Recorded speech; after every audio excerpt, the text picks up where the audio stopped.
تہجد کا بہتر طریقہ سنت یہ ہے کہ پہلے نیند کی جائے، تھوڑی دیر سوئے جائیں، پھر اس کے بعد رات کے آخری حصے میں اٹھ کے آپ نماز پڑھیں، اور اس میں نبی صلی اللہ علیہ وسلم سے مختلف رکعتیں منقول ہیں جی تو بہتر یہ کہ 8 رکعتوں کا معمول بنایا جائے، لیکن اگر کوئی 2 رکعت پڑھتا ہے، 4 پڑھتا ہے، 6 پڑھتا ہے، وہ بھی جائز ہے، اور اس سے 8 سے زیادہ بھی پڑھ سکتا ہے، اور وطر جو ہے تہجد کے بعد پڑھے جائیں۔ اگر جس کو یقین ہو کہ تہجد میں اٹھے گا وہ، تو اس کو چاہیے کہ وطر وہ تہجد کے بعد پڑھے، اور اگر آپ کو ڈاؤٹ ہے کہ پتہ نہیں آنکھ کھلے گی نہیں کھلے گی، پھر وطر پہلے پڑھ لیں اور پھر تہجد رات کے آخری حصے میں اٹھ کے پڑھ لیں۔ میں ایک واقعہ سناتا ہوں، شاید حضرت ڈاکٹر عبدالحی رحمہ اللہ یا مولانا عاشق الہی رحمہ اللہ کا، وہ بزرگوں میں سے کسی ایک بزرگ کا واقعہ ہے۔ ان کا تہجد کا معمول تھا، روزانہ پابندی سے تہجد پڑھا کرتے تھے۔ ایک دن بیمار بھی تھے، تھکاوٹ بھی تھی، تو فرماتے ہیں کہ بیماری اور تھکاوٹ کی وجہ سے تہجد میں جب آنکھ کھلی تو اٹھنے کا دل نہیں چاہا۔ اب یہ پورا واقعہ ذرا غور سے سنو اور اپنے اوپر فٹ کرو۔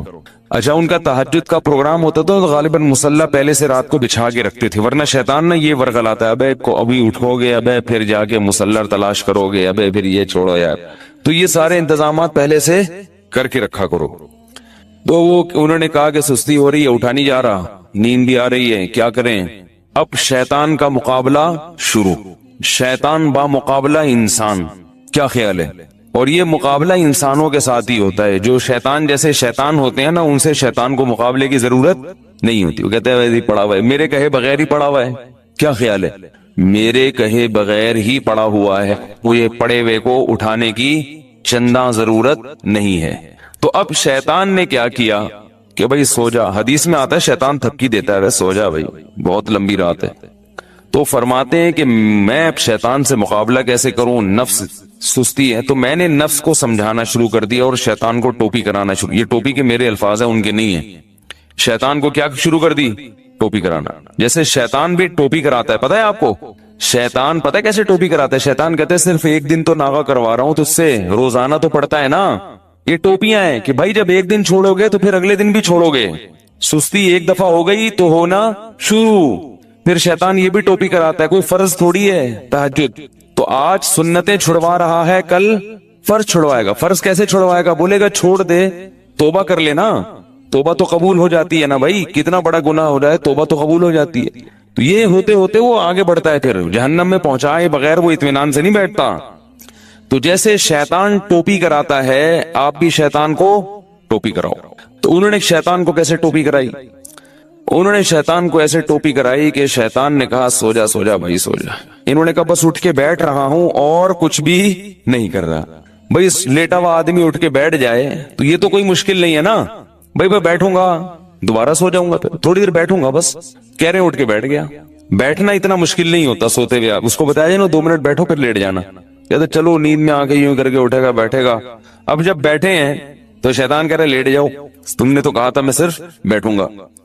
ظاہر جب اٹھ کے بیٹھتا ہے لیٹا ہوا آدمی تو سستی میں کچھ تو کمی آتی ہے نا، جو لیٹے ہوئے انسان کی پوزیشن ہوتی ہے سوتے ہوئے میں وہ بیٹھے ہوئے کی نہیں ہوتی، اس کو کچھ سستی میں کمی آتی ہے۔ اب جب اٹھ کے بیٹھے ہیں تو شیطان کہہ رہے لیٹ جاؤ، یہ کہہ رہے ہیں ایسا ہے کہ صرف کھڑا ہو جاتا ہوں، بیٹھے رہے تھوڑی دیر، آنکھیں واکھیں ملی، میں کھڑا ہو جاتا ہوں، یا یہ واش روم میں چلا جاتا ہوں۔ تو شیطان کو اپنے نفس کو یوں بہکایا، ٹوپی کرائی کہ میں صرف واش روم میں جاؤں گا اور وہی استنجا وغیرہ قضائے حاجت یا پیشاب وغیرہ جو بھی ہے کر کے واپس آ کے لیٹ جاؤں گا۔ کیا خیال ہے اس میں کیا جائے؟ تو نفس جو ہے نا اس کے لیے آمادہ ہو جاتا ہے، چلو اتنا تو چلتا ہے۔ اگر لیٹے ہوئے یہ سوچتے نا کہ پیشاب کر کے آؤں گا تو پھر مشکل ہوتا، بیٹھے ہوئے آدمی کے لیے سوچنا آسان ہے۔ تو کہہ رہے میں اٹھ کے گیا واش روم میں جو بھی پیشاب وغیرہ فرمایا کیا ہے، تو شیطان نے کہا واپس، وضو خانہ ساتھ ہی تھا، میں کہا وضو کر کے لیٹ جاؤں گا بس، ٹھیک ہے نا، تھوڑا سا منہ دھو لیتا ہوں، چھپکے مار دیتا ہوں۔ یہ واقعہ میں اپنے الفاظ میں بیان کر رہا ہوں، ٹھیک ہے نا، تاکہ آپ لوگ بالکل اس کے مطابق چلیں اور آپ کو یہ احساس ہو کہ ایسے ہمارے اکابر نے کیا، بزرگوں نے کیا، تو اس طرح کرنے سے کیا ہوتا ہے؟ وہی ہوتا ہے جو ان کے ساتھ ہوا، تہجد کی پابندی ہو گئی۔ تو اب کیا ہے، کہتے ہیں کہ میں گیا اور پانی کے چھپکے مارے اور پورا وضو کر لیا جلدی سے۔ وضو کے بعد بھی شیطان کیا کہہ رہے ہیں، آ جا لیٹ جا بستر پہ یار۔ کہہ رہے میں بستر کی طرف جاتے جاتے مصلی کی طرف گیا، جلدی سے نیت باندھ لی اللہ اکبر کر کے، جلدی سے کیا کیا، کیونکہ نیت باندھنے سے پہلے سوچو گے تو شیطان واپس لے جائے گا، تو بھائی اللہ اکبر کہہ کے نیت باندھ لو, پھر دیکھا جائے گا کیا ہوتا ہے. تو نیت باندھ لی تو باندھ لی نا, اب تو ہو گئی نا, اب تھوڑی کہیں بھاگ سکتے ہیں. اتنا تو کوئی نالائق نہیں ہوتا کہ نماز توڑ کے بھاگ جائے. تو یہ ٹرک ہوتی ہیں سستی کو دور کرنے کی. نہیں آ رہی نا, تو اس طرح پڑھ لیا کرو نماز. آپ تہجد کی پابندی اس طرح سے کر لیں گے, تہجد پڑھو گے تو فجر تو لازمی ہوگی. تہجد کو فوکس کرو تو فجر نہیں جائے گی کہیں انشاءاللہ. اگر تہجد رہ بھی گئی تو فجر تو ہو جائے گی نا. شیطان ٹوپی کرا کے تہجد چھڑوائے گا تو آپ بولو گے یار بہت ٹوپیاں ہو گئی ہیں, تہجد چھوڑ دی, فجر تو فرض ہے. نماز خشوع و خضوع سے پڑھنا. بول تو نماز پڑھنا کتنا مشکل, اوپر سے دل لگا کے پڑھو. نماز پڑھنا آسان تھوڑی ہے, 5 ٹائم پوری زندگی پڑھتے رہنا, پھر دل لگا کے, دل لگے نہ لگے کوشش کرنا لگانے کی, اور مشکل کام ہے. دل ہی نہیں لگتا انسان کا, ادھر ادھر لوگوں کو دیکھو نا نماز میں ناک میں انگلیاں گھما رہے ہیں, کان میں انگلیاں گھما رہے ہیں, پتہ نہیں کیا کیا کر رہے ہیں, ہلے جا رہے ہیں. میں ابھی اسلام آباد ایئرپورٹ پہ تھا تو ایک عرب آیا میرے ساتھ کھڑا ہو گیا. میں تلاش کر رہا تھا جماعت کے لیے کوئی بندہ ملے ایئرپورٹ پہ نا, جماعت کرایا کریں, اکیلے نہ پڑھا کریں. تو جو مسلح بنا ہوا تھا میں تھوڑا انتظار کیا, میں نے کہا دیکھوں کوئی بندہ آتا ہے. تو ظہر کی نماز تھی, میں نے کہا نماز پڑھتا ہوں. تو وہ عرب پینٹ شرٹ میں تھا, مجھے نہیں میں نے پہلے پہچانا کہ یہ عربی ہے کیونکہ پینٹ شرٹ پہنی ہوئی تھی اور کلین شیف تھا. تو وہ عرب جماعت کے بڑے پابند ہوتے ہیں. اس نے کہا جماعت, میں نے کہا آ جاؤ. اب میں امام بنا, وہ مقتدی بن کے میرے ساتھ کھڑا ہو گیا. اب ساتھ جب کھڑا ہوا ہے وہ تو ہل رہا ہے, یوں ہلا رہا ہے, یوں ہلا. مجھے بڑی الجھن ہو رہی کہ کیا کر رہا ہے بھائی, تو تمیز سے کھڑا ہو جا تھوڑی دیر کے لیے. ہلے جا رہا ہے. پھر حد یہ ہوئی کہ پینٹ اپنی سیدھی کی, یوں کر. پینٹ جب سیدھی نہیں ہوئی تو بیلٹ کھولی نماز میں بیلٹ کھول کے پوری اچھی طرح سے ٹائٹ کی. پوری نماز اس طرح پڑھی ہے. مجھے بڑا وہ ہو رہا تھا کہ بھائی یہ کیا ہے. وہ قرآن کی آیت یاد آ رہی تھی, والذین هم فی صلاتہم خاشعون, کہ جنت میں جانا ہے تو نماز پڑھنا کافی نہیں ہے, نماز خشوع و خضوع سے. تو دل تو اپنے قابو میں نہیں ہے نا, کم از کم ظاہری جسم تو اپنے قابو میں ہے, اس کو تو انسان قابو میں رکھے. وہ بھی ہلے جا رہے. جب اس نے پینٹ سیدھی کرنا شروع کی, بیلٹ کھول کے, حالانکہ یہ زیادہ ہو گئی بھائی, یہ زیادہ ہو گئی. تو ایک صاحب کو میں دیکھتا تھا کہ جب بھی وہ نماز شروع کرتے تھے, نماز تکبیر کے بعد ہاتھ باندھا, اس کے بعد اپنا چشمہ اتار کے جیب میں رکھا. ارے یہ نماز سے پہلے چشمہ اتار کے جیب میں رکھ لو. ہمارے حضرت فرمایا کرتے تھے کہ لوگوں کو پتہ نہیں کیا ہے, نماز کی نیت باندھتے ہی خارج شروع ہو جاتی ہے. فرض نماز کے بعد ہاتھ اٹھا کے دعا مانگنا یا اجتماعی حیت پہ دعا مانگنا کسی بے غبار صحیح حدیث سے ثابت نہیں ہے. کسی بھی صحیح حدیث سے, ایک روایت ہے جو ذرا کمزور ہے جس میں آتا ہے کہ ایک دفعہ نبی صلی اللہ علیہ وسلم نے فرض نماز کے بعد ہاتھ اٹھائے ہیں, مگر وہ روایت کمزور ہے. اور اگر اس کو صحیح مان بھی لیا جائے تو ایک دفعہ. سمجھ میں آ رہی بات؟ تو کتنی دفعہ؟ ایک دفعہ. اصول فقہ کی کتابوں میں لکھا ہوا ہے, تو چاروں مذاہب کی فقہ کی کتابوں میں, کہ حدیث اگر کوئی عمل کثرت سے کیا جاتا ہو اور اس کا نقل کرنے والا صرف ایک ہو تو یہ بات بھی حدیث میں شک پیدا کر دیتی ہے. ایک دفعہ اگر نبی صلی اللہ علیہ وسلم نے کیا ہے تو پتہ یہ چلا کہ اور وہ بھی اجتماعی نہیں, انفرادی طور پر. سمجھ میں آ رہی ہے بات؟ انفرادی طور پر. تو آپ بھی کبھی کبھار انفرادی طور پر رفع الیدین کر لیں. عام معمول اگر نبی کا نمازوں کے بعد, فرض نماز کے بعد ہاتھ اٹھا کر دعا کرنے کا ہوتا, چاہے اجتماعی یا انفرادی, تو اس کے نقل کرنے والے کثرت سے ہوتے. سمجھ میں آ رہی اس بارے میں؟ کیونکہ نماز کو تو بہت اہتمام اور اہمیت کے ساتھ حدیث میں بیان کیا گیا ہے, جبکہ ہم دیکھتے ہیں کہ حدیث کی کتابیں اس سے بالکل خاموش ہیں. سمجھ میں آ رہی بات؟ دوسرا مسئلہ, بعض حضرات یہ کہتے ہیں کہ بہت ساری حدیثیں ہیں جن میں آتا ہے کہ رسول اللہ صلی اللہ علیہ وسلم نے فرض نماز کے بعد دعا کی بہت ترغیب دی ہے, اور آپ نے فرمایا کہ سب سے زیادہ دعا قبول کس وقت ہوتی ہے؟ فرض نماز کے بعد. اس حدیث کا مطلب سمجھیں. جب بھی ایک حدیث کو بیان کیا جائے گا دوسری احادیث کو سامنے رکھ کر, خود نبی اور صحابہ نے اس حدیث پر کیسے عمل کیا ہے. ہم نبی کو دیکھتے ہیں کہ کہیں بھی نہیں کسی صحیح حدیث میں ملتا کہ نبی صلی اللہ علیہ وسلم کا یہ معمول تھا کہ آپ فرض نماز کے بعد ایسے دعا مانگتے تھے. خلفائے راشدین سے بھی کوئی روایت نہیں ملتی, نہ صحیح نہ ضعیف. بھائی دیکھو ہمارے ہاں تو یہ پابندی سے ہو رہا ہے نا 5 نمازوں میں ہر مسجد میں, اگر صحابہ میں بھی ایسا ہوتا تو کوئی ضعیف روایت تو ملتی نا صحابہ کرام سے, نہ صحیح ہے نہ ضعیف ہے. اور نبی سے بھی کوئی کثرت سے ایک روایت ہے, اس کی سند پہ بھی کیا ہے, ٹھیک ہے بعض نے اس کو صحیح کہا بعض نے ضعیف کہا, مگر وہ بھی متفقون علیہ صحیح نہیں ہے. تو یہ کیسے ہو سکتا ہے کہ ایک عمل پابندی سے ہو رہا ہو اور اس کا نقل کرنے والا کوئی ہو ہی نہیں؟ تو اب ہم دیکھتے ہیں کہ جو حدیث میں آتا ہے فرض نماز کے بعد آپ صلی اللہ علیہ وسلم نے دعا کی ترغیب دی ہے، خود کیسے دعا مانگی ہے، تو ہم دیکھتے ہیں کہ نبی سے دوسری حدیثوں میں کیا ملتا ہے. آپ نے فرمایا جس نے فرض نماز کے بعد اللہم انت السلام پڑھا، کسی حدیث میں آتا ہے آپ نے فرمایا اللہم لا مانع لما اعطیت ولا معطی لما منعت ولا ينفع ذا الجد منک الجد، کسی میں آتا ہے جس نے فرض نماز کے بعد آیت الکرسی. خود آپ کا اپنا معمول بھی یہی. تو پتہ یہ چلا ان کلمات کو حدیث میں دعا سے تعبیر کیا جا رہا ہے. یہ وظائف ہیں. وظیفہ اس دعا کو کہتے ہیں جن کے یعنی لگے بندے کلمات ہوں، اس کو بھی دعا سے تعبیر کیا جاتا ہے. اس کی مثال ایسے ہے جیسے ہم کہتے ہیں افطار کی دعا، آذان کے بعد کی دعا، مسجد میں داخل ہونے کی دعا، مسجد سے باہر نکلنے کی دعا. تو وہ دعا کیا ہے؟ اللہم افتح لی ابواب رحمتک، مخصوص کلمات. اذان کے بعد کی دعا کیا ہے؟ اللہم رب هذه الدعوۃ التامہ. تو فرائض کے بعد جو دعا ہے وہ بھی کیا ہے؟ آیت الکرسی، اللہم انت السلام، اللہم لا مانع لما اعطیت. یہ کلمات، ان کلمات کو کیا کہا گیا ہے؟ بولو بھائی، دعا. اور ابن تیمیہ رحمہ اللہ کی رائے یہ ہے جو تفرد ہے کہ فرض نماز کے بعد سے مراد ہے جو اتحیات کے درود شریف کے بعد ہم دعا پڑھتے ہیں، رب اجعلنی مقیم الصلاۃ ربنا آتنا، جو کیونکہ حدیث میں آتا ہے دبور کل صلاۃ.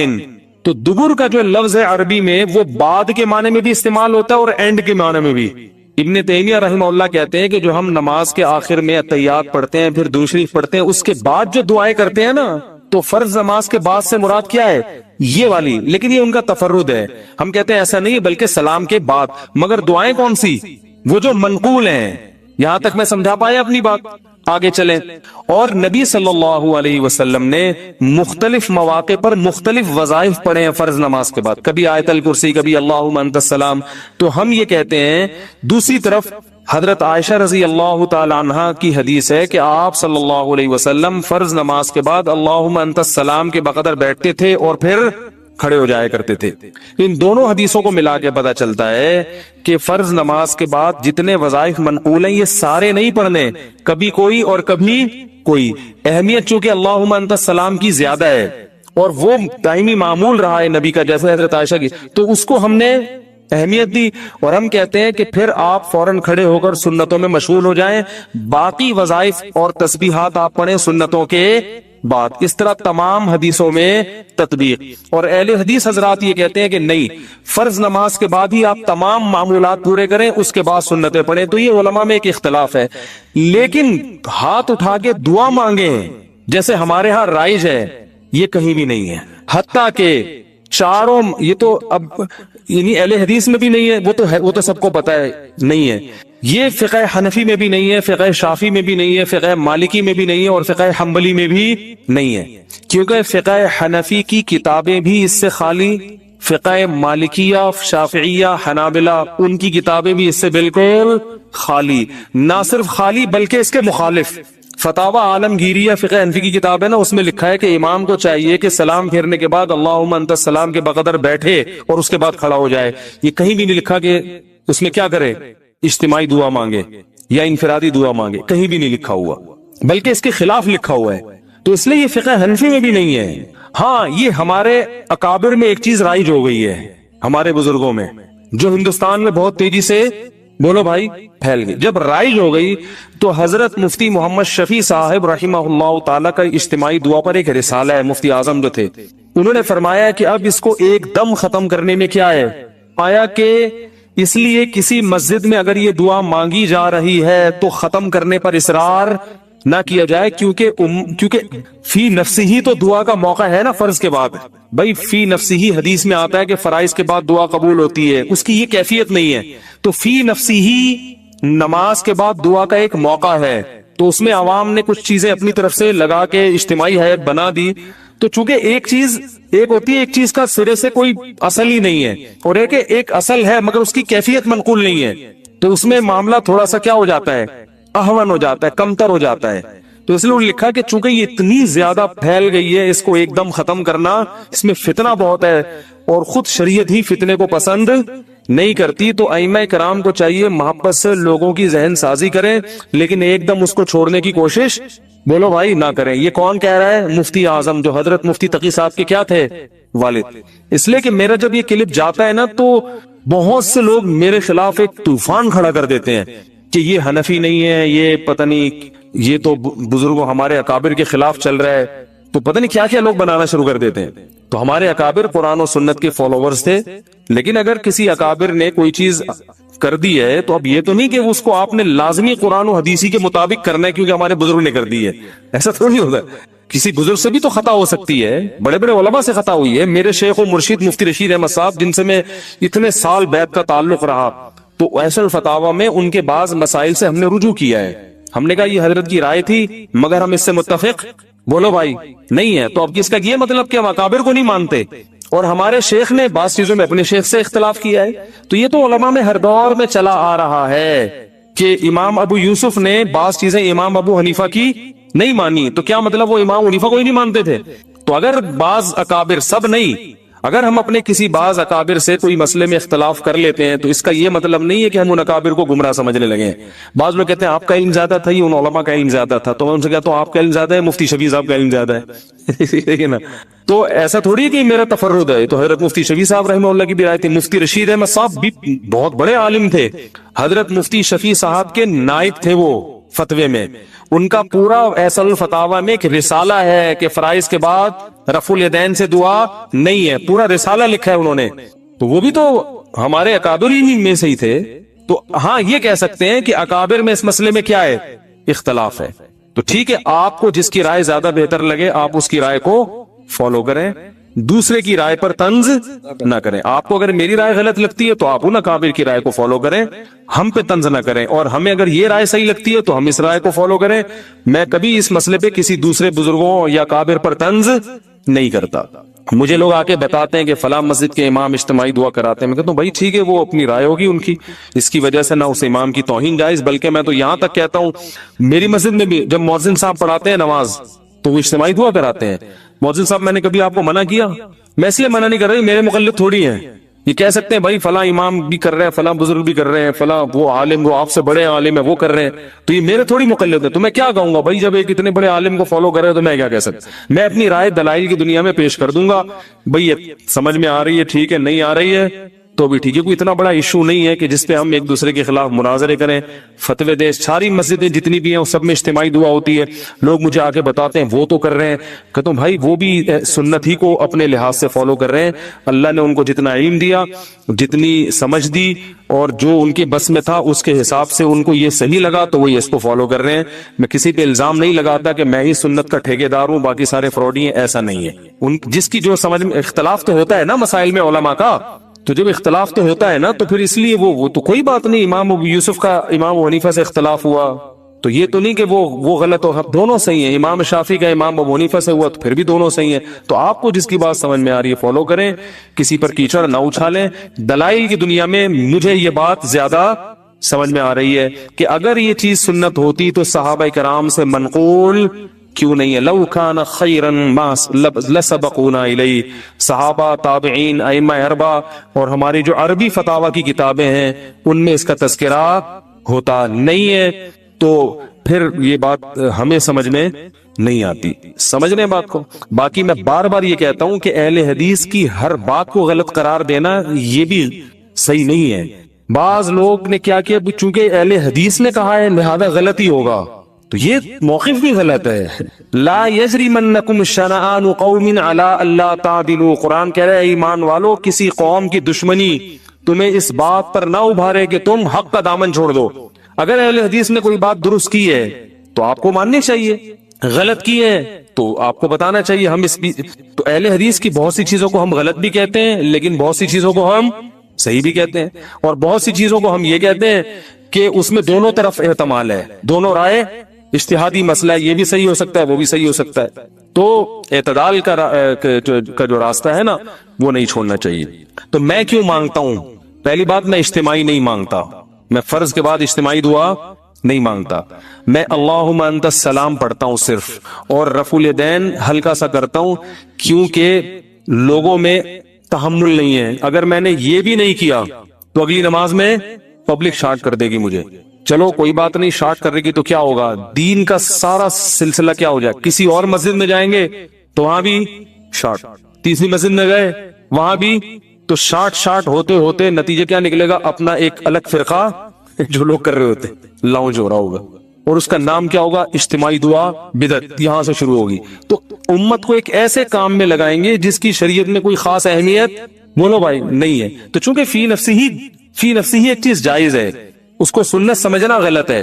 تو فی نفسی جب ایک چیز کا جواز ہے اور فی نفسی موقع بھی ہے, تو اس گنجائش سے فائدہ اٹھاتا ہوں کہ بھائی چلو فی الحال اتنا کر لو انفرادی, اور اللہم انت السلام پڑھو اس میں, اور تھوڑی دیر رفع الیدین کر لو, عوام کو باقی سمجھاتے رہو.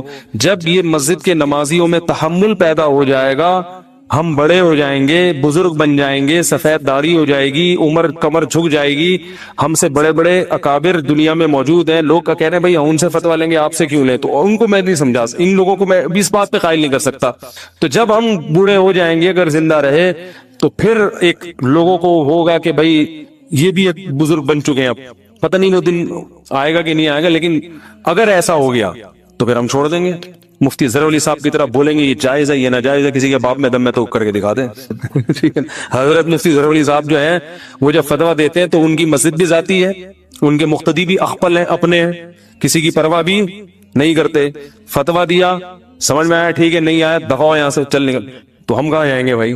اب آپ کہہ سکتے ہیں یہ تو دین بیچنا ہوا ہے, یہ تو کیا ہوا, کیونکہ کلپ آئے گا فوراً, یہ تو یہ دین بیچنا نہیں ہے. دین کا کام بڑے کام کرنے کے لیے چھوٹے مسائل کو برداشت کرنا. اگر ہمیں مسجد نکال دے یا ادھر سے بھی نکل جائیں تو ہمیں دنیاوی لحاظ سے فائدہ ہی ہوگا, نقصان نہیں ہوگا. سب سے پہلے میں اپنا بزنس کروں گا, ٹھیک ہے نا, بزنس کمپنی بنا کے ٹائٹ طریقے سے کیا کروں گا, جو میں ابھی نہیں کر سکتا, اپنے کاروبار کو ٹائم نہیں دے سکتا, تو میں کاروبار کو ٹائم دوں گا, نوٹ چھاپوں گا تمیز سے بیٹھ گئے, جو ابھی نہیں چھاپ سکتا میں. تو یہ مصلحت جو میں اختیار کر رہا ہوں اپنی ذات کے لیے نہیں, بلکہ تاکہ دین کا کام ہوتا رہے. اور دوسرا, لوگوں سے وہ بات جو لوگوں کی مینٹل اپروچ سے اوپر ہوتی ہے, حدیث میں آتا کلم الناس علی قدر عقولہم, لوگوں کی مینٹل اپروچ سے اوپر باتیں نہ کرو. تو یہ مسئلہ پبلک کی مینٹل اپروچ سے کیا بن چکا ہے اوپر, کیونکہ بہت سارے علماء کر رہے ہیں, تو اب لوگ کہیں گے یار وہ علماء نہیں ہے, تو پھر یہی ہے کہ بھائی چلو درمیانی راہ اختیار کرو, چلاؤ بس. تو اس لیے ہم یوں کرتے ہیں اللہم انت السلام ومنک السلام تبارکت یا, چلو اس سے کیا ہو رہا ہے یار. اور بیانات میں بتاتا رہتا ہوں کہ اتنا بھی ثابت نہیں ہے, کبھی کبھار کر لے تو ٹھیک ہے, کبھی کبھار رفع الیدین بھی ٹھیک ہے, کبھی کبھار لوگوں کو اجتماعی دعا بھی ٹھیک ہے, لوگوں کو تعلیم دینے, تو احیاناً تو ٹھیک ہے. اس کا معمول بنا لینا, اتنا معمول کہ جو نہ کرے اس کو لوگ ملامت کریں, بلکہ معمول بھی اس حد تک غلط نہیں ہے کہ چلو ایک آدمی کو ہاتھ اٹھا کے دعا میں زیادہ دل لگ رہا ہے تو مانگ لے, تو پابندی بھی تو نہیں ہے نا, لیکن اتنا اس پہ التزام کہ نہ کرنے والے کو ملامت کی جائے. مسجدوں میں 2 اجتماعی دعائیں ہر نماز کے بعد ہو رہی ہیں, اس کو بھی غلط نہیں کہیں گے. غلط کیا ہے, جو نہیں مانگے اس کو کیا کہتے ہیں, اس پہ ملامت ہوتی ہے. یہ بہت غلط چیز ہے. تو اس لیے اگر اہل حدیث کے ہاں نہیں ہوتی تو اچھی بات ہے, چاہے ہمارے ہاں بھی نہ ہو. مفتی رشید احمد صاحب کے ہاں ہم نے کئی سال رہے ہیں, ایک نماز کے بعد بھی انہوں نے کبھی دعا نہیں منگوائی, کبھی بھی نہیں, اور رفع الیدین سے بھی دعا نہیں کرتے تھے. باقی پھر سنتوں کے بعد اپنی دعا مانگتے تھے گھنٹوں گھنٹوں. دعاؤں کا تو حضرت کو ایسے عاشق تھے کہ حضرت سے جب کوئی آ کے کہتا تھا کہ حضرت دعا کر دیں, حضرت رفع الیدین کے بغیر دعا کر دیتے تھے. کہتا تھا ہاتھ اٹھا کے دعا کریں, حضرت فرماتے تھے جب میں ہاتھ اٹھاتا ہوں تو پھر جلدی گراتا نہیں. فرمائے پھر میں کہتا ہوں جس کے دربار میں ہاتھ اٹھائے ہیں وہ اتنا بڑا بادشاہ ہے, پھر تو وہ پھر ایسے ہی ہوتا. ہمارے حضرت جب دعا پہ آتے تھے اتنی لمبی دعا, ایک دفعہ حضرت نے نماز کے بعد لوگوں نے کہا دعا مانگے, حضرت نے کہا چلو تو بہت اصرار کر رہے تو مانگتے ہیں. سندھ میں تھے حضرت, تو حضرت نے مانگ پھر ہاتھ اٹھا لیے. پھر حضرت کو تو دعا میں اتنا مزہ آتا تھا, گم ہو جاتے تھے, ایسا گم, پیچھے پبلک شارٹ, ایک بھاگا کھسکا, دوسرا کھسکا, تیسرا, ہوتے ہوتے آخر میں حضرت رہ گئے. اگلی نماز پڑھائی حضرت نے, کسی نے نہیں کہا, انہوں نے کہا بغیر دعا بغیر اجتماع کے ہی بہتر ہے. تو ہمارے حضرت کو دعا میں بہت لطف آتا تھا. جب دعا شروع کرتے تو بس ایک بیان میں حضرت جب بیان کرتے کرتے شاعری شروع کرتے اللہ کی محبت میں, اس میں حضرت کا جیسے میرا بیان ہوتے ہوتے شادیوں پہ ہے تو پورا ٹاپک چینج نا, ایک دم شادیاں شروع ہو جاتا ہے. تو ہمارے حضرت جب اللہ کی محبت پہ آتے تھے نا بیان کے دوران, موضوع کچھ اور چل رہا ہے, جہاں اللہ کی محبت آ گئی ٹاپک چینج, حضرت کا رنگ چینج ہو جاتا تھا. اور پھر جو اللہ کی عشق میں اشعار شروع کرتے، فرماتے ارے کدھر چلا گیا، یہ کہتے تھے، کہتے ہیں پھر مزہ ہی آ گیا، پھر وہی چلتا رہتا تھا، بڑا مزہ آتا تھا ہمیں بھی، کیونکہ وہ دل کی جو اللہ کی محبت کی جو چنگاری تھی وہ چہرے سے جھلکتی تھی، وہ بیان میں جھلکتی تھی۔ تو آج ہم جیسے خشک مولوی مارکیٹ میں پیدا ہو گئے ہیں، ٹھیک ہے، تو اہل اللہ سے مضبوط تعلق پیدا کریں، اس سے اللہ کی محبت کی چنگاری پیدا ہوتی ہے۔ بعض لوگ جب سنت پڑھتے ہیں نا نماز میں، تو نیت دل میں کر رہے ہوتے ہیں کہ یہ نماز واسطے رسول کے۔ تو دیکھیں اس کے دو مطلب ہو سکتے ہیں، ایک تو یہ کہ عبادت تو میں اللہ کے لیے کر رہا ہوں، لیکن رسول کے واسطے کا مطلب یہ ہے کہ نبی صلی اللہ علیہ وسلم جب قیامت کے دن ملیں گے، آپ سے میری ملاقات ہوگی، تو آپ صلی اللہ علیہ وسلم بھی خوش ہوں گے کہ اس نے میری سنت کو زندہ کیا۔ تو اس مفہوم کے تحت وہ یوں کہہ رہا ہوتا ہے کہ اللہ کے رسول کے واسطے، یعنی عبادت تو اللہ ہی کے لیے، لیکن رسول اللہ صلی اللہ علیہ وسلم کی شفاعت کا میں مستحق بن جاؤں، اور آپ صلی اللہ علیہ وسلم کی سے جب بروز محشر ملاقات ہو تو آپ صلی اللہ علیہ وسلم اس سے خوش ہوں گے کہ چل بھائی تو نے میری سنت کو ماشاءاللہ زندہ کیا۔ تو یہ نیت ہو سکتی ہے، اور دوسری نیت یہ ہو سکتی ہے کہ میں یہ رسول کو خوش کرنے کے لیے نماز پڑھ رہا ہوں، یعنی یہ نماز ہے ہی رسول کے لیے، اللہ کے لیے نہیں ہے، تو یہ تو خالص شرک ہے، عبادت تو صرف اللہ کے لیے ہوتی ہے۔ لیکن اگر پہلی والی نیت ہے نا تو وہ شرک تو نہیں ہے، لیکن بہرحال شرک کا ذریعہ بن سکتی ہے وہ، تو اس لیے ہم جب نماز میں نیت کریں تو بس اللہ کے لیے پڑھ رہا ہوں اتنا کافی ہے۔ باقی نبی صلی اللہ علیہ وسلم تو بروز محشر جب آپ کے علم میں یہ بات لائی جائے گی کہ یہ سنتوں کو بھی زندہ رکھتا تھا، تو آپ صلی اللہ علیہ وسلم کی رضا تو ہمیں انشاءاللہ ملے گی، اور آپ صلی اللہ علیہ وسلم کی شفاعت کا ذریعہ یہ چیز بنے گی، اور حوض کوثر سے پانی پینے کا ذریعہ بنے گی۔ تو ایسی نیت کرنا جس میں شرک کا وہم بھی ہونا، اس نیت سے ہمیں اجتناب کرنا چاہیے، کیونکہ عبادت ہے نا، عبادت میں پھر شرک میں اور توحید میں بڑا باریک سا فرق رہ جاتا ہے۔ تو عبادت کو ایسی نیت ہو کہ بالکل آپ اس کو ایکسپلین کر سکیں، تو ایسے مبہم الفاظ نیت میں نہیں کہنے چاہیے، نہ سوچنے چاہیے، تو سیدھا سیدھا نیت کریں بس اللہ کے لیے میں نماز پڑھ رہا ہوں، بس اتنی نیت کافی ہے۔ پہلے سوال ہے جی محمد صاحب انڈیا، محمد صاحب کی طرف سے جو انڈیا سے ہیں، کیا نماز میں نیت کے لیے یہ کہنا ضروری ہے کہ میں 4 رکعت فرض نماز پڑھ رہا ہوں، منہ میرا کعبہ شریف کی طرف امام صاحب کے پیچھے، یا دل میں ہی پتا ہو کہ آپ 4 رکعت فرض پڑھ رہے ہیں تو یہ بھی کافی ہوگا؟ دیکھیں یہ کہ منہ میرا کعبہ شریف کی طرف اور اس امام کے پیچھے، تو منہ تو کعبہ شریف کی طرف ہوتا ہے تو نماز ہوتی ہے، اس لیے اس کی نیت ضروری نہیں ہے۔ باقی یہ کہ امام کے پیچھے میں دل میں اتنا ارادہ کافی ہے کہ میں جماعت سے نماز پڑھ رہا ہوں، اب اکیلا نہیں پڑھ رہا۔ بعض دفعہ انسان صف میں کھڑا ہوتا ہے اپنی نیت باندھ لیتا ہے، تو دل میں بس اتنا ارادہ ہوتا ہی ہے جب آپ صف میں کھڑے ہیں تو اور کیا کرنے کے لیے کھڑے ہیں، اپنی نماز تھوڑی پڑھنے کے لیے کھڑے ہیں۔ تیسرا مسئلہ یہ کہ 4 رکعت فرض پڑھ رہا ہوں، 2 رکعت فرض پڑھ رہا ہوں، یہ نیت لغو ہے۔ آپ فجر کے 2 فرض پڑھ رہے ہیں اور آپ نیت یہ کریں میں 4 پڑھ رہا ہوں، تو بھی فجر کے 2 ہی ہوں گی، اس سے کوئی فرق نہیں پڑے گا، کیونکہ وہ اللہ کی طرف سے پہلے سے 2 رکعت متعین ہے، آپ کے 4 کہنے سے وہ فرق نہیں پڑے گا۔ ظہر میں آپ نے یہ نیت کر لی کہ میں ظہر کی 2 رکعت پڑھ رہا ہوں، تو بھی نماز آپ کی ہو جائے گی، کیونکہ ظہر کی 4 رکعت ہوتی ہیں، 2 ہوتی نہیں ہیں۔ سفر میں آپ نے 2 پڑھنی ہے، اگر آپ نے یہ نیت کر لی میں 4 پڑھ رہا ہوں تو بھی 2 ہی پڑھنی پڑیں گی اور نماز ہو جائے گی، کیونکہ سفر میں اللہ کی طرف سے 2 متعین ہے۔ تو صرف اتنی نیت کرنی ہے کہ ظہر ہے یا عصر ہے، کیونکہ ظہر میں آپ کے پاس یہ بھی آپشن تھا کہ آپ پچھلی کوئی قضا پڑھ لیں، یہ بھی آپشن تھا کہ سنت پڑھ لیں، یہ بھی آپشن تھا کہ فرض پڑھ لیں، تو یہ 3 آپشن تھے آپ کے پاس، تو ان میں سے ایک کو آپ نے خود متعین کرنا ہے کہ فرض پڑھ رہا ہوں یا سنتیں۔ نمبر 2، ظہر پڑھ رہا ہوں یا پچھلی کوئی قضا پڑھ رہا ہوں۔ تو جب آپ نے یہ نیت کر لی کہ نہیں جی ظہر ہے، تو وہ 4 رکعتیں 2 رکعتیں یہ لغو کام ہو جائے گا، اس کی ضرورت نہیں ہے، بس اتنی نیت کہ ظہر ہے اور فرض ہے بس۔ یعنی فرض سے میری مراد کہ ظہر ہے، آج کی ظہر ہے، یہ بھی ضروری نہیں کہ فرض ہے، کیونکہ ظہر تو ہے ہی فرض، تو سنت نہیں ہے۔ سنتیں پڑھ رہے ہیں تو دل میں یہ نیت ہو کہ یہ ظہر میں سنت پڑھ رہا ہوں، میں فرض نہیں پڑھ رہا، تو بس اتنی کافی ہے۔ آج کل نیتوں میں بہت زیادہ غلو ہونے لگا ہے۔ نماز میں نیت ضروری ہے یا تکبیر کہنا کافی ہے؟ فرض نماز میں نیت کرنی ہوگی یا صرف اللہ اکبر بولنا ہوگا؟ اگر نیت کرنی ہوگی تو وہ اردو میں کریں یا عربی میں کریں۔ سلمہ صاحبہ دبئی سے، دیکھیں نیت نماز میں ضروری ہے، لیکن نیت دل کے ارادے کا نام ہے، اور دل میں ارادہ انسان اپنی زبان میں ہی کرتا ہے جو اس کی مدر لینگویج ہے، بس دل میں نیت کرتا ہے میں نماز پڑھ رہا ہوں، تو بس اتنا کافی ہے۔ پھر جو نماز ہے اس کی نیت کر لیں، ظہر کی ہے تو ظہر کی نیت کر لیں، عصر کی ہے تو عصر کی، فرض کی ہے تو فرض کی کر لیں، بس دل میں نیت کافی ہے، اس کا انگلش عربی اردو سے کوئی تعلق نہیں ہے۔ نماز کی نیت کیا زبان سے ضروری ہے؟ نماز کی نیت کا کیا حکم ہے؟ دل میں نیت کافی ہے یا لفظوں سے نیت کرنا ضروری ہے؟ ابرار احمد سومرو سکھر سے۔ نہیں جی، نیت تو دل کے ارادے کا نام ہے، بلکہ فقہا نے لکھا ہے کہ دل میں ارادہ تھا ظہر پڑھ رہا ہوں اور واقعی ظہر کی نماز تھی، زبان سے نکل گیا کہ عصر پڑھ رہا ہوں تو نماز ادا ہو جائے گی، اس لیے کہ دل میں صحیح ارادہ کیا ہوا ہے۔ اور اگر ظہر پڑھ رہا ہے، دل میں ارادہ کر لیا عصر پڑھ رہا ہوں، زبان سے نکل گیا ظہر پڑھ رہا ہوں تو نماز نہیں ہوگی، حالانکہ زبان سے صحیح نکلا ہے لیکن چونکہ دل میں اثر تھا تو نہیں ہوگی۔ تو اس لیے دل میں ارادہ ہے اصل نماز کے لیے، زبان سے نیت ضروری نہیں ہے۔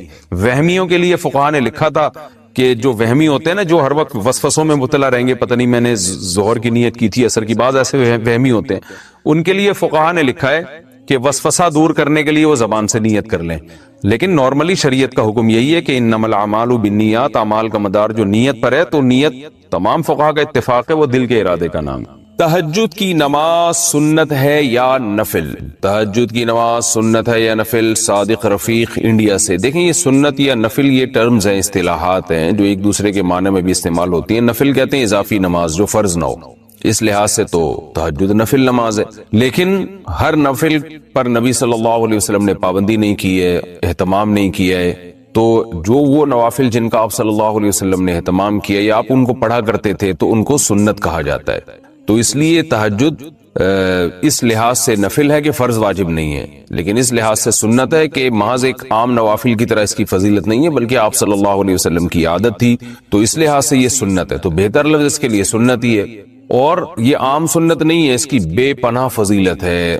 قرآن مجید میں اللہ نے اہل جنت کی جہاں بھی صفات بیان کی ان میں تہجد کا بھی عموماً ذکر کیا ہے، جیسے قرآن مجید میں آتا ہے کہ الذین یبیتون لربہم سجدا وقیاما، ہمارے جو نیک بندے ہیں وہ راتوں کو ہمارے سامنے سجدہ اور قیام کرتے ہیں۔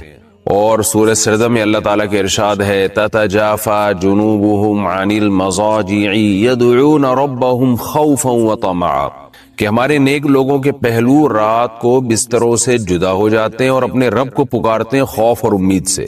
تو یہ ساری چیزیں ہیں۔ نبی صلی اللہ علیہ وسلم نے ایک صحابی کے بارے میں فرمایا کہ فلاں کتنا ہی اچھا ہے، کاش وہ تہجد پڑھ لیتا، تو اس طرح کی روایات ہیں۔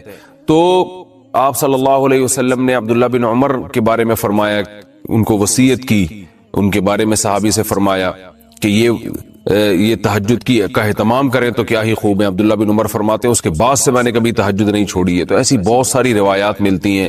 سورہ مزمل کا پورا دوسرا رکوع ہے ہی تہجد سے متعلق، ان ربک یعلم انک تقوم ادنی من ثلثی اللیل ونصفہ وثلثہ وطائفۃ من الذین معک واللہ یقدر اللیل والنہار، کہ آپ پوری رات تہجد نہیں پڑھ سکتے، آپ کو دن میں یعنی آپ کے جو ساتھی ہیں ان کو مزاربت بھی کرنی ہے، دنیا کے معاملات بھی نمٹانے ہیں، دن میں بعض دفعہ جہاد بھی کرنا ہے، تو آپ رات کا کچھ حصہ اٹھ جائیے، آپ بھی اور آپ کے ساتھی بھی۔ تو بہت ہی اہتمام ہے۔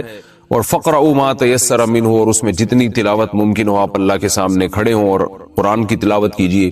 تو یہ اتنی ساری احادیث، اتنی ساری روایات سے علماء کہتے ہیں کہ بہت زیادہ محرومی کا باعث ہے یہ عمل کہ ایک آدمی تہجد نہ پڑھتا ہو۔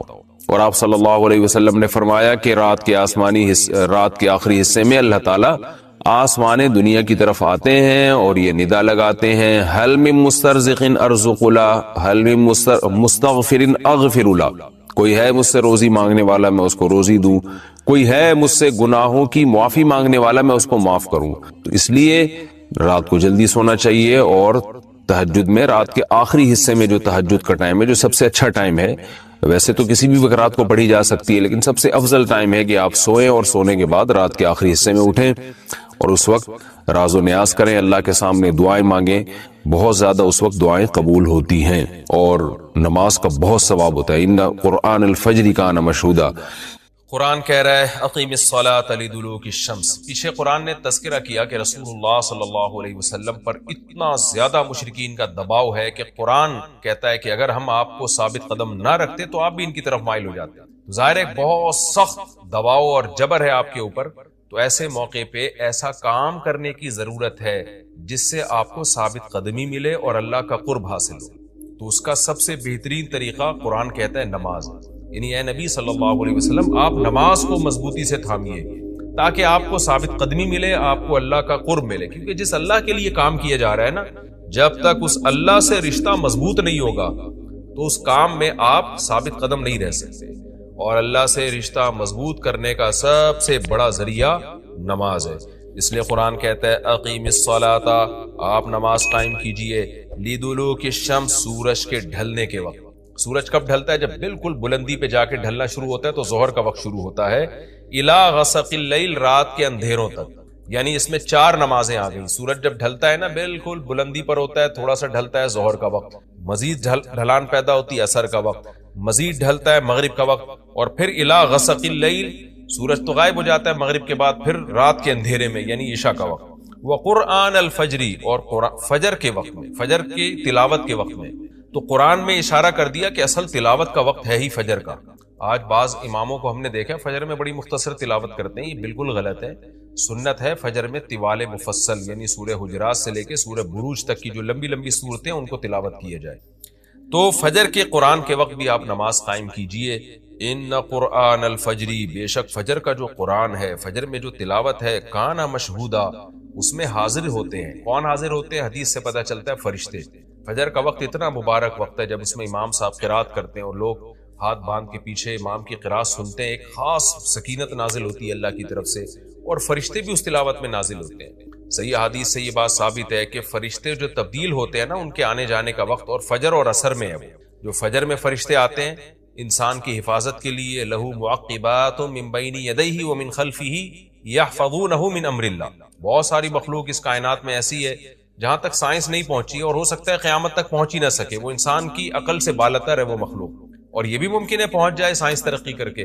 وہ مخلوق انسان کو نقصان پہنچانے کی کوشش کرتی. تو اس مخلوق سے بچانے کے لیے, جن میں جنات ہیں سر فہرست, ان سے بچانے کے لیے اللہ نے فرشتوں کا انتظام کیا. تو حدیث میں آتا ہے صبح و شام, قرآن سے بھی یہ بات ثابت ہے, صبح و شام فرشتوں کی باریاں چینج ہوتی ہیں اور وہ ہماری حفاظت کے لیے اللہ کی طرف سے متعین ہوتے ہیں. تو ان کی جو حاضری ہے ان فرشتوں کی, وہ فجر کے وقت میں ہوتی ہے. اور یہ بھی حدیث سے ثابت ہے کہ بہت سے فرشتے صرف تلاوت سننے کے لیے زمین پہ اترتے ہیں. تہجد کے بارے میں حدیث میں آتا ہے کہ جب کوئی شخص تہجد میں قرآن کی تلاوت کرتا ہے تو فرشتے آنا شروع ہوتے ہیں اور اس کے جو ہے نا لبوں پہ اپنے منہ کو رکھ لیتے ہیں اس کی تلاوت کو چکھنے کے لیے. اتنا فرشتوں کو لطف محسوس ہوتا ہے تہجد کی تلاوت میں. اور پھر وہ تانتا بناتے بناتے جو ہے نا ایک دوسرے پہ سوار ہوتے ہوتے آسمان کی بلندیوں تک پہنچ جاتے ہیں. تو فجر کی نماز میں بھی یہ فضیلت ہے. تو آگے اللہ فرماتے ہیں کہ اللہ نے فجر کی نماز کی فضیلت کو بیان کیا. آگے اللہ فرماتے ہیں وَمِنَ اللَّيْلِ, یہ تو 5 نمازیں ہو گئیں, یہ تو ساری امت پہ فرض ہیں, لیکن رات کے کچھ حصے میں فَتَہَجَّدْ بِهِ کا مطلب اس حصے میں آپ نے تہجد پڑھنی ہے, نافلۃ لک, اے محمد صلی اللہ علیہ وسلم, یہ آپ کے لیے اضافہ ہے. کیا مطلب؟ یا تو نبی صلی اللہ علیہ وسلم پہ 6 نمازیں فرض تھیں, یعنی 5 فرض کے علاوہ تہجد بھی فرض تھی. تو اس لیے قرآن نے کہہ دیا کہ امت پہ تو 5 فرض ہیں نافلۃ لک, لیکن یہ تہجد آپ کے لیے اضافی ہے, یعنی آپ پر 6 نمازیں فرض ہیں. ایک مطلب تو یہ بھی ہو سکتا ہے. اور جو علماء اس کے قائل ہیں کہ نہیں نبی پر تہجد فرض نہیں تھی, تو ان کے نزدیک اس آیت کی تفسیر یہ ہوگی کہ یہ آپ کے لیے ایک اضافہ ہے اللہ کے قرب حاصل کرنے. یعنی 5 نمازیں تو پڑھنی ہی پڑھنی ہے, لیکن آپ اللہ کے قرب کے لیے ایک اضافی چیز بھی آپ کو دی جا رہی ہے تاکہ آپ کے درجات اور زیادہ بلند ہو. تو ایسی صورت میں یہ صرف نبی کے ساتھ خاص نہیں ہے, کیونکہ خطاب نبی سے چل رہا ہے, اس لیے اللہ نے کہہ دیا آپ کے لیے اضافہ, ورنہ حقیقت میں پوری امت کے لیے یہ اضافہ ہے. آگے اللہ فرماتے ہیں عسیٰ ان یبعثک ربک, امید ہے کہ آپ کو آپ کا رب پہنچا دے مقام محمود تک. یہ مقام محمود کیا ہے؟ شفاعت کبریٰ, یعنی تمام پیغمبر نبی کے پاس آئیں گے کہ آپ سفارش سے آغاز کریں, یعنی سفارش کا آغاز آپ سے ہوگا, پھر آپ صلی اللہ علیہ وسلم سفارش کریں گے. تو یہ ایک سب سے اونچا مقام ہے جو اللہ قیامت کے دن رسول اللہ صلی اللہ علیہ وسلم کو دے گا, اور جس سے آپ کی تمام پیغمبروں پر فضیلت ثابت ہو جائے گی کہ جب تک آپ کی طرف سے شفاعت کی ابتدا نہیں ہوگی کوئی اور پیغمبر سفارش نہیں کریں گے. تو اللہ نبی صلی اللہ علیہ وسلم کو تسلیاں دے رہا ہے کہ یہ مشرکین کا جو آپ کے اوپر بے پناہ دباؤ ہے, جبر ہے, آپ اس میں تسلی رکھیے, آپ نماز قائم کریں اور تہجد کی پابندی کریں, اللہ نے آپ کو بہت بڑا آگے چل کے مقام دیں. تو چونکہ نبی صلی اللہ علیہ وسلم بھی بشر تھے نا, مشرکین کے دباؤ کی وجہ سے آپ بھی ایک پریشانی میں آتے تھے, تو اس لیے اللہ آپ کو ثابت قدم رکھنے کے لیے آپ صلی اللہ علیہ وسلم کو یہ خوشخبریاں سنا رہا ہے کہ آپ نے اپنا اس عمل کو فوکس کرنا ہے, نماز اور تہجد کو, تاکہ آپ کا اللہ سے قرب رہے, اور اللہ آپ کو خوشخبری دے رہا ہے کہ امید ہے آپ کا رب آپ کو بہت بڑے مقام تک پہنچا دے۔ رہا مسئلہ مشرکین کی دھمکیوں کا کہ یہ پوری کوشش کر رہے ہیں کہ آپ کو مکہ سے نکال دیں، تو ہم نے تو بتا دیا کہ یہ خود بھی نہیں پنپ پائیں گے، لیکن آپ نے اللہ سے کیا دعا مانگنی ہے؟ وَقُلْ رَبِّ، کہہ دیجئے اے میرے رب، ادخلنی مدخل صدق، مجھے مکہ میں داخل کیجئے مرغوب داخلہ، اچھا داخلہ، اور مجھے مکہ سے نکالیے بھی اچھے طریقے سے، یعنی اچھا نکلنا ہو میرا، ایسا نکلنا جس کے نتائج اچھے ہوں۔ اس میں اشارہ ہے کہ آپ صلی اللہ علیہ وسلم کو مکہ سے نکالنے پر مجبور کیا جائے گا، اور ایک وقت آئے گا کہ آپ مکہ سے نکلیں۔ تو اللہ اپنے حبیب صلی اللہ علیہ وسلم کو پہلے سے دعا سکھا رہے ہیں کہ آپ اللہ سے دعا مانگے، اللہ جب میں نکلوں تو میرا داخلہ بھی اچھے طریقے سے ہو اور میرا نکلنا بھی اچھے طریقے سے ہو، یعنی پسندیدہ نکلنا ہو۔ سوال پیدا ہوتا ہے نکلنے کا عمل تو پہلے ہے اور مکہ میں داخلے کا عمل بعد میں، تو نکلنے کا تذکرہ پہلے ہونا چاہیے کہ اللہ مکہ سے مجھے اچھی طریقے سے نکال، اور مکہ میں مجھے داخل بھی اچھے طریقے سے کرنا، تو داخلے کا تذکرہ پہلے کیوں؟ اس میں بلاغت کا ایک نقطہ ہے کہ پیغمبر کا بنیادی مقصد وہ ہدف ہے جو پیغمبر دنیا میں لے کے آئے ہیں، تو اس کی آغاز تو مکہ سے کرنا ہے جس میں آپ کو بھیجا گیا، جو ابراہیم علیہ السلام کا شہر ہے، جہاں بیت اللہ ہے، اسلام کا مرکز تو اس جگہ سے بننا ہے، تو اس جگہ سے اگر نکالنا ہی مقصد ہے تو یہ جگہ تو رہ گئی نا پھر جو ابراہیم علیہ السلام کا مرکز اور ابراہیم علیہ السلام کی دعائیں تھی، تو اس لیے اصل مقصد تو یہ کہ مکہ میں داخل میں اچھے طریقے سے ہوں، جو پیغمبر کا مقصد تھا دنیا میں آنے کا، مکہ فتح کر کے داخل ہوں، یہاں مجھے غلبہ ملے، اور یہاں میرا جب داخلہ ہو تو ایسا داخلہ جس کو میں پسند کروں۔ یہ جو ابھی میں مکہ میں کہیں سفر سے جا کے واپس آتا ہوں، یہ داخلہ وہ داخلہ نہیں ہے جو میں چاہتا ہوں۔ تو چونکہ مکہ سے نکلنا مقصد نہیں ہے، نکالا اس لیے جا رہا ہے تاکہ داخلہ ایک طاقت کے ساتھ ہو اور اچھے طریقے سے داخلہ ہو، اس لیے اس داخلے کا تذکرہ پہلے کیا جا رہا ہے۔ ہاں وہ داخلہ اس وقت تک ممکن نہیں ہے جب تک مکہ سے ایک دفعہ آپ کا خروج نہ ہو، تاکہ مدینہ میں ریاست بنے اور آپ 10,000 کا لشکر لے کر فاتحانہ انداز سے مکہ میں داخل ہوں، اور جس مقصد کے لیے اللہ نے آپ کو بھیجا تھا وہ مقصد پورا ہو۔ تو وہ مقصد نکلے بغیر پورا ہو نہیں سکتا، اس لیے نکلنے کا تذکرہ کر دیا، ورنہ اصل مقصد تو یہ ہے کہ اللہ میں مکہ سے نکلنا نہیں چاہتا، میں مکہ میں داخلہ چاہتا ہوں۔ داخلہ ایسا ہونا چاہیے مدخل صدق، سچا مرغوب داخلہ ہونا چاہیے۔ چنانچہ اللہ نے آپ کی دعا قبول کی، اور جب نبی مکہ میں داخل ہوئے نکلنے کے بعد، تو کیسا بہترین آپ نے کا داخلہ ہوا کہ 10,000 کا لشکر لے کر آپ گئے، اور مشرکین مکہ آپ سے معافی کی بھیک مانگ رہے تھے۔ یہ مکی آیتیں اس وقت تو ظلم کے پہاڑ توڑے جا رہے تھے، لیکن پیغمبر سے اس طرح کی دعائیں کروائی جا رہی تھی، وَأَخْرِجْنِي مُخْرَجَ صِدْقٍ، اور اللہ مرغوب نکلنا ہو، یعنی جب میں نکلوں تو بھی میرا اچھا ٹھکانہ ہو۔ چنانچہ آپ کا نکلنا بھی بڑا اچھا ہوا کہ پورا مدینہ آپ کے استقبال میں کھڑا ہوا تھا، اور طلع البدر علینا من ثنیۃ الوداع، یہ جو ترانے ہیں یہ مدینہ کی بچیاں آپ کے استقبال میں پڑھ رہی تھی، تو آپ کا نکلنا بھی اچھا ہوا، یعنی مدینہ میں داخلہ جو مکہ سے نکل کے، اور پھر جو مکہ میں آنا وہ تو اس سے بھی زیادہ عزت اور شان کے ساتھ ہوا۔ وَاجْعَلْ لِي مِن لَّدُنْكَ سُلْطَانًا نَصِيرًا، اور اللہ تو بنا دے میرے لیے اپنے پاس سے زبردست طاقت جس میں میری مدد، غلبہ دے دے مجھے مشرکین پر۔ یہ بھی مستقبل کی دعا ہے جو ان حالات میں نبی سے منگوائی جا رہی ہے، اور اللہ نے آپ کی ساری دعاؤں کو قبول کیا، سلطان نصیر بھی دے دیا آپ کو، غلبہ بھی دے دیا مکہ پہ، ایسا غلبہ جس میں اللہ کی مدد تھی، اور وہ کمزور غلبہ نہیں تھا، طاقتور غلبے کو سلطان کہا جاتا ہے۔ اور مدینہ میں جانا بھی آپ کا پسندیدہ ہوا، اور مکہ میں آنا بھی آپ کا پسندیدہ ہوا۔ اور اے نبی آپ یہ بھی کہہ دیجئے جاء الحق، حق آ چکا ہے، وزہق الباطل، اور باطل فنا ہو چکا ہے۔ حالانکہ جس وقت یہ دعا منگوائی جا رہی تھی باطل فنا نہیں ہوا تھا، لیکن ماضی سے جب کسی چیز کو تعبیر کیا جاتا ہے تو یہ بتانے کے لیے گویا یہ کام ہو چکا ہے، حالانکہ ہوا نہیں، ہوگا، لیکن نبی کی زبان سے نکلوایا جا رہا ہے کہ آپ مشرکین میں اعلان کر دیں کہ بس یہ کام ہو چکا ہے، حق آ گیا، باطل ختم، اور یعنی ہوگا تو فیوچر میں، لیکن گویا ابھی ہو چکا ہے۔ اتنا یقینی ہے کہ میں تمہیں اس کی پہلے سے خبر دے چکا ہوں کہ باطل اب پنپنے نہیں پائے گا، کیونکہ حق اب آ چکا ہے۔ ان الباطل کان زہوقا، اور باطل تو ہے ہی فنا ہونے والی چیز، جب حق آتا ہے تو باطل فنا ہو جاتا ہے۔ نبی صلی اللہ علیہ وسلم جب مکہ مکرمہ میں داخل ہوئے نا، تو آپ بتوں کو چھڑیوں سے گراتے تھے، چھڑی سے مکہ میں داخل ہو کے 360 بت کو ایک ایک کر کے چھڑی مارتے تھے، اور وہ بت الٹے لڑکتے تھے، تو آپ اس موقع پر یہ آیت پڑھ رہے تھے کہ جاء الحق وزہق الباطل ان الباطل کان زہوقا۔ کیا کیفیات بنتی ہوں گی صحابہ کی اور پیغمبر کی اس وقت کہ جو خوشخبری ان کو 13 سال پہلے دی گئی تھی، کئی سال پہلے دی گئی تھی اور یقینی دی گئی تھی کہ یہ ہو چکا، تو اللہ نے اپنی آنکھوں سے دکھا دیا کہ کیسے بتوں کو بیت اللہ سے نکالا جا رہا ہے اور اللہ کے گھر کو کیسے شرک سے پاک کیا جا رہا ہے۔ وَنُنَزِّلُ مِنَ الْقُرْآنِ مَا هُوَ شِفَاءٌ وَرَحْمَةٌ لِّلْمُؤْمِنِينَ، اور قرآن کہہ رہے ہیں ہم قرآن نازل کرتے ہیں جس میں مومنین کے لیے شفا ہے، یعنی اے نبی آپ کی تسلی کے لیے اور بھی ہم بتائیں آپ کو کہ ہم یہ جو آیتیں نازل کر رہے ہیں نا، اس میں مومنین کو بھی شفا مل رہی ہے، ان کی اصلاح ہو رہی ہے شرک سے اور برے عقیدوں سے، اور مسلمانوں کے لیے یہ رحمت ہے، ان کو تسلیاں بھی مل رہی ہیں۔ وَلَا يَزِيدُ الظَّالِمِينَ إِلَّا خَسَارًا، اور ظالمین کے خسارے میں اضافہ ہو رہا ہے، کیونکہ ظالمین اس پر عمل نہیں کر رہے، حجت تمام ہو رہی ہے۔ وَإِذَا أَنْعَمْنَا عَلَى الْإِنسَانِ أَعْرَضَ وَنَأَىٰ بِجَانِبِهِ، قرآن کہتے ہیں ہم جب انسان پر احسان کرتے ہیں تو وہ اعراض کرتا ہے اور اپنے پہلو کو ہٹا دیتا ہے، نعمت ملنے کے بعد بجائے اللہ کے قریب ہونے کے اللہ سے دور ہوتا ہے۔ وَإِذَا مَسَّهُ الشَّرُّ، اور جب انسان کو کوئی مصیبت پہنچتی ہے، كَانَ يَئُوسًا، تو مایوس ہونے لگتا ہے، یعنی انسان کے بارے میں شکایت کی جا رہی ہے کہ اس کا اللہ پر ایمان نہیں ہے۔ پیغمبر کا مقصد ہے اللہ سے جوڑنا، تو یہ جو مشرکین ہیں جو اللہ کو نہیں مانتے، یہ خوشیوں میں بھی اللہ کو بھولتے ہیں اور غم میں بھی اللہ کو بھولتے ہیں، اسباب کو دیکھتے ہیں۔ لہٰذا جب اسباب کو آپ دیکھتے ہو اور پریشانی آتی ہے تو اسباب بتا رہے ہوتے ہیں پریشانی دور نہیں ہو سکتی، تو مایوس ہونے لگتے ہیں، ڈپریشن میں جاتے ہیں، اور جب خوشی آتی ہے تو اپنا کمال سمجھتے ہیں، لہذا اترانے لگتے ہیں اور خدا سے دور ہو جاتے ہیں۔ تو اے نبی ان سے کہہ دیجئے کُلٌّ یعملُ علی شاکلتہ، ہر شخص اپنی نیچر کے مطابق عمل کر رہا ہے۔ اچھے لوگ کیا کرتے ہیں کہ جب انہیں خوشی ملتی ہے تو شکر ادا کرتے ہیں، اور غم آتا ہے تو مایوس نہیں ہوتے، ان کو پتہ ہے غم اللہ دور کر سکتا ہے۔